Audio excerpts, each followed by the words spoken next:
গণশক্তি ডিজিটালের আরেকটি ভিডিও প্রতিবেদনে আপনাদের স্বাগত। এই মুহূর্তে আমরা রয়েছি মুর্শিদাবাদ জেলার ডোমকল বিধানসভা। কিছুদিন আগে, কয়েক মাস আগে লোকসভা নির্বাচন হয়েছে। লোকসভা নির্বাচনে এই লোকসভা কেন্দ্র, মুর্শিদাবাদ লোকসভা কেন্দ্রে বামপন্থীরা যতটা আশা করেছিলেন, হয়তো সে আশার কিছুটা আগে গিয়ে তাদের যে ফলাফল সেটা থমকে গিয়েছে। কিন্তু তারপরেও মুর্শিদাবাদ লোকসভা কেন্দ্র জুড়ে এবং বলা ভালো মুর্শিদাবাদ জেলা জুড়ে এরকম অজস্র বুথ রয়েছে যেই বুথে বামপন্থীরা জয়লাভ করেছে, বামপন্থীরা লিড নিয়েছে। সেই বুথের কথার জন্যে, সেই বুথের কথার অভিজ্ঞতা, একদম বুথ থেকে সেই অভিজ্ঞতা তুলে আনার জন্যে আমরা আজকের হাজির হয়েছি ডোমকলে। আমরা ডোমকলের পাশাপাশি যাব রানীনগরে। আপনাদের জানিয়ে রাখা ভালো, এই ডোমকল বিধানসভায় লোকসভার নিরিখে ৯৫,০০০-এর বেশি ভোট পেয়েছেন সিপিআইএম প্রার্থী মোহাম্মদ সেলিম। যে সমস্ত রাজনৈতিক কর্মীরা, সিপিআইএম কর্মী সমর্থকরা বুথে কাজ করেছেন, বুথে দলকে জিতিয়েছেন, সিপিআইএমকে জিতিয়েছেন, সিপিআইএম প্রার্থীকে লিড এনে দিয়েছেন, তাদের অভিজ্ঞতা শোনার চেষ্টা করব। আমরা মানুষের কাছে যেটা গরিব মানুষের উন্নয়ন, মানুষের বাড়ি বাড়ি যাওয়া, মানুষকে বোঝা নেওয়া, এই যে 15 বছরের তৃণমূলের যে দুর্নীতি, সেই দুর্নীতির বিষয়ে এবং আমাদের পার্টির যে কর্মসূচি সেগুলো নিয়ে বাড়ি বাড়ি মানুষকে বলা হয়েছে। সারা বছর মানুষের পাশে থাকতে হয়, সংগঠন ছাড়া জিতা যায় না, বুঝলাম তো। আর মানুষের কাজ না ছাড়া কী করলে মানুষ কখনো ভোট দেয় না। এই যে লোকসভা নির্বাচনেও সেইখানেও সার্বিকভাবে মুর্শিদাবাদ লোকসভা কেন্দ্রের ফলাফল যাই হোক, আপনার বুথে যে সিপিআইএম লিড নিল, মানুষ যে সমর্থন করলো, তো কিভাবে আর কি এটা সম্ভব হলো? মানুষ ভালোবেসে ভোট দিয়েছে, বুঝতে পারলেন। মিথ্যা প্রস্তুতি আমরা তো কোনো সময় দিই না। আমরা চাই সার্বিক উন্নয়ন, মানুষের পাশে থাকা। এটা তো বোধহয় সারংপুর গ্রাম পঞ্চায়েত, এই পঞ্চায়েতে তো বোধহয় বামপন্থীরা বোর্ডে আছে। তো সেই পঞ্চায়েতে থাকার কি কিছুটা সুফল এই নির্বাচনে পাওয়া গেছে? অবশ্যই পাওয়া গেছে। দীর্ঘদিন আমরা যেহেতু 11 বছর পঞ্চায়েত ক্ষমতায় থাকায়, মানে তৃণমূল সরকার ক্ষমতায় থাকায় উন্নয়ন কিছুই করেনি, আমরা 1 বছরে তা প্রায় করে দেখিয়েছি। কিছু ক্ষেত্রে তো বলা হচ্ছে যে লক্ষ্মীর ভাণ্ডারের জন্য তৃণমূল জিতেছে ইত্যাদি। তো সেই ক্ষেত্রে তার মধ্যেও তো এই বুথেও তো নিশ্চয়ই লক্ষ্মীর ভাণ্ডার পায় এরকম মানুষ আছে। তারপরে লক্ষ্মীর ভাণ্ডার কোনো ফ্যাক্ট না। যেহেতু আমার বুথেও লক্ষ্মীর ভাণ্ডার আছে, তাই বলে কি সরকার পক্ষকে ভোট দিয়েছে সেটা কোনো বিষয় না। লক্ষ্মীর ভাণ্ডার দেওয়ার যেমন দিচ্ছে, আর এক দিক দিয়ে সেই ভাণ্ডারের টাকা প্রচুরভাবে লুটে নিচ্ছে। লক্ষ্মীর ভাণ্ডার নিয়েও দুর্নীতি হচ্ছে। ইয়েস, লক্ষ্মীর ভাণ্ডার নিয়ে প্রচুরই দুর্নীতি। যেখানে সরকারের একটা কর্মসংস্থা যেটা পাশ হয়ে আসে সেটা ফ্রি করায়, কিন্তু সেইখানেও তাদেরই দলের লোক আপনার 1 থেকে 2,000 টাকা নিয়ে তাদের লক্ষ্মীর ভাণ্ডার করছে, তাও সবারই হচ্ছে না। সেইগুলো আমরা ফ্রিতে করার চেষ্টা করছি, অবশ্যই করেও দিয়েছি। এই কারণে আমাদেরকে ভোট দিয়েছে মানুষ। পঞ্চায়েতে তো আপনারা জিতে রয়েছেন, মানে বাম এবং কংগ্রেস। তো পঞ্চায়েতের তরফে কি কি পরিষেবা মানুষকে দেওয়া হয়? পঞ্চায়েতের তরফে এখন রাস্তাঘাট গেলা দিচ্ছি সব, এগুলাই। আর লক্ষ্মী ভাণ্ডার এগুলো সব করে দিচ্ছি, ভাতা গলা করে দিচ্ছি। তৃণমূলের যখন পঞ্চায়েত ছিল ওটা আগের এতেই ওগুলো পয়সা নিয়ে ওরা করেছিল, করে দিয়েছে, কাউকে দেয়নি এখনও, অনেক লোকে পায়নি, ওগুলো করে দিচ্ছি। সংগঠন, হ্যাঁ, আমাদের সংগঠনটা হচ্ছে মজবুত সংগঠন এবং আমাদের যে 4টা জিতেছে ব্যাপক ব্যবধানে, আমাদের 4টা বুথে জিতেছে। আর যে 4টা ব্যবধানে 250, হ্যাঁ 250, 350 এরকম ব্যবধান, 200 এরকম আছে, তার নিচে নামেনি। আমরা বলেছি যে তৃণমূল যে দুর্নীতি করেছে, যে বার্ধক্য ভাতা আমাদের লাগবে না। আমরা যদি জিতি, বার্ধক্য ভাতার টাকা লাগবে না। ঘরের টাকা ওরা 30-40 হাজার টাকা করে প্রত্যেকটা ঘর পিছু নিয়েছে। গরিব মানুষ বঞ্চিত হয়েছে, যারা দেওয়ার সমর্থ আছে তারাই দিয়েছে, বাদ বাকি সকলের কাছে টাকা নিয়েছে। আবার কিছু জায়গা আছে ওরা সম্পূর্ণ ঘরের টাকাও নিয়ে নিয়েছে। এ কাজও অনেক জায়গায় আছে, সেটা আমরা দেখেছি, এগুলাকে তুলে ধরেছি এবং আমরা সেই যার যেরকম পারছি আমরা সেভাবে কাজগুলো করছি। এটা আমাদের যেটা প্রাথমিকভাবে যেটা মনে করছি আমরা, অ্যাকচুয়ালি যে বুথগুলোতে আমরা লিড করেছি, একমাত্র কারণ অর্গানাইজেশন, সংগঠন। এবারে রাজনৈতিক পরিস্থিতি ইত্যাদি আছে ঠিকই, কিন্তু মূলত আমাদের ডোমকলে আমরা গত বিধানসভাতেও প্রায় এখানে রাজ্যের মধ্যে হাইয়েস্ট ভোট পেয়েছিলাম, 81,000, 81,500 মতো, প্রায় 34-35% ভোট ছিল।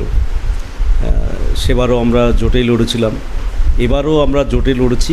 মূলত আমরা যেটা প্রাথমিকভাবে মনে হয়েছে সেটা সাংগঠনিকভাবে যে বুথগুলোতে আমরা স্ট্রং অর্গানাইজেশন তৈরি করতে পেরেছি সেগুলোতেই আমরা জিতেছি। সেখানে ব্যতিক্রম হয়তো 2-4টে বুথ আছে, কিন্তু বাকিটা সংগঠন।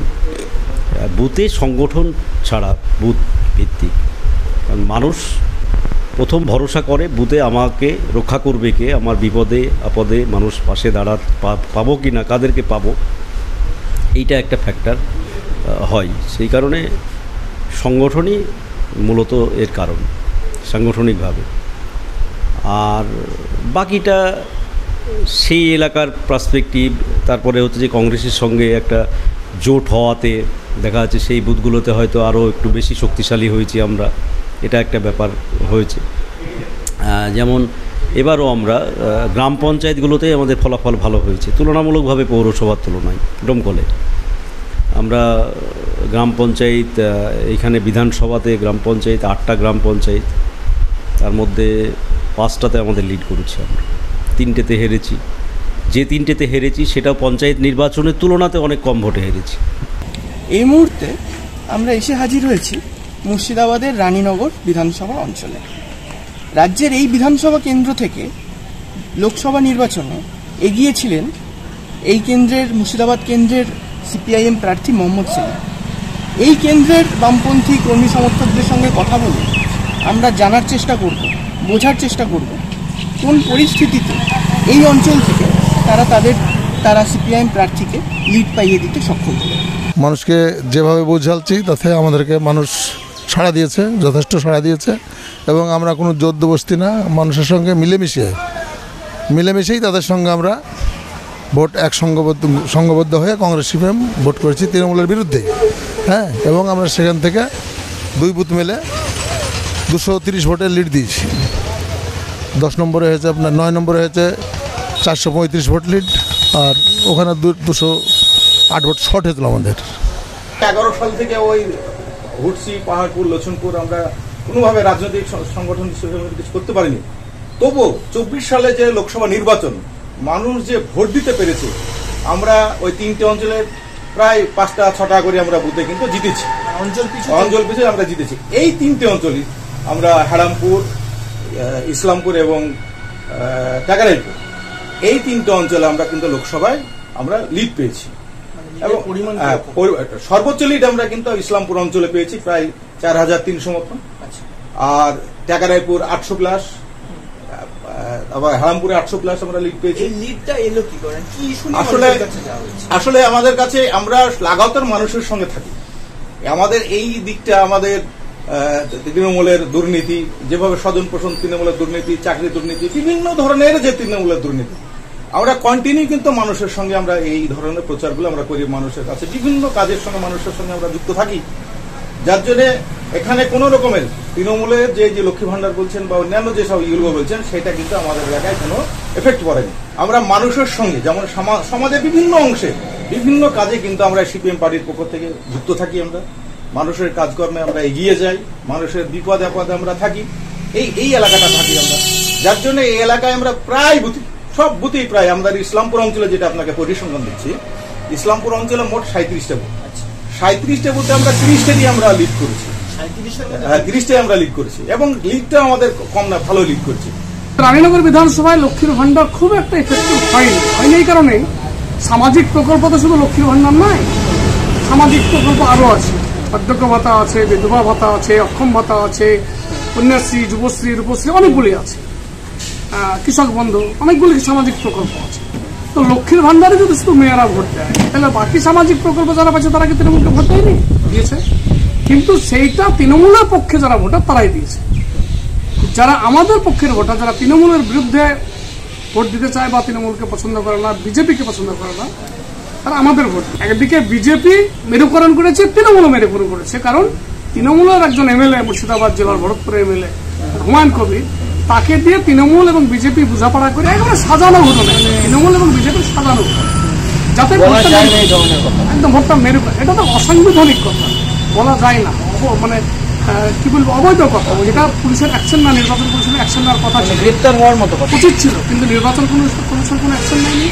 তৃণমূল দলগতভাবে কোনো কথা বলেনি, বিজেপিও কোনো কথা বলেনি, কারণ এটা 3 পক্ষেরই সুবিধা ছিল কথা। সেই কারণে এটা মেরুকরণ হয়েছে। আর মেরুকরণের কারণেই বিজেপি হিন্দু কমিউনিটির বেশিরভাগ ভোটটা বিজেপি পেয়েছে, যেটা আমাদের পাওয়ার কথা ছিল একটা অংশ ভোট। এটা ভোটার আগে তৃণমূল বুঝতে পেরে এই কাজটা করলো। আর বাকি ভোট যেখানে যেখানে আমরা বোঝাতে পেরেছি, মানুষের কাছে যেতে পেরেছি, আমরা সারা বছর মানুষের সঙ্গে থাকি। আমরা লাস্ট বিধানসভায় প্রায় 80,000 ভোটে হেরেছিলাম এই বিধানসভায়, সেখানে আমরা জিতেছি, এটা আমাদের একটা সাফল্য। তো সেই সাফল্য আমরা ধরে রাখার চেষ্টা করছি, সাংগঠনিকভাবে ধরে রাখার চেষ্টা করছি। আপনাদের সঙ্গে আমি ছিলাম অনিন্দ। ঘুরে দেখলাম মুর্শিদাবাদ লোকসভা কেন্দ্রের 2টি বিধানসভা অঞ্চল। কথা বললাম সেই সমস্ত বুথের সিপিআইএম কর্মী সমর্থকদের সঙ্গে যারা এত প্রতিকূলতার মধ্যেও তারা তাদের দলীয় প্রার্থীকে বুথগুলি থেকে লিড তুলে নিয়ে যেতে পেরেছেন। এই অভিজ্ঞতা আমরা আপনাদের সঙ্গে ভাগ করে নিলাম। তো আগামী দিনে এই বুথের কথায় এপিসোডে আমরা রাজ্যের আরও একটি কোনো লোকসভা কেন্দ্রে বুথের হাল হকিকত তুলে ধরবো আপনাদের সামনে। এই ভিডিওটিকে লাইক করুন, আপনার গুরুত্বপূর্ণ মতামত কমেন্টের মাধ্যমে আমাদের জানান এবং আমাদের চ্যানেলের ভিডিও সবার আগে দেখার জন্য ইউটিউবে গণশক্তিকে সাবস্ক্রাইব করুন, ফেসবুকে ফলো করুন এবং শেয়ার করুন আপনার পরিচিতদের মধ্যে। আমাদের চ্যানেলে আপলোড হওয়া ভিডিও নোটিফিকেশন পেতে বেল আইকনটি ক্লিক করতে ভুলবেন না।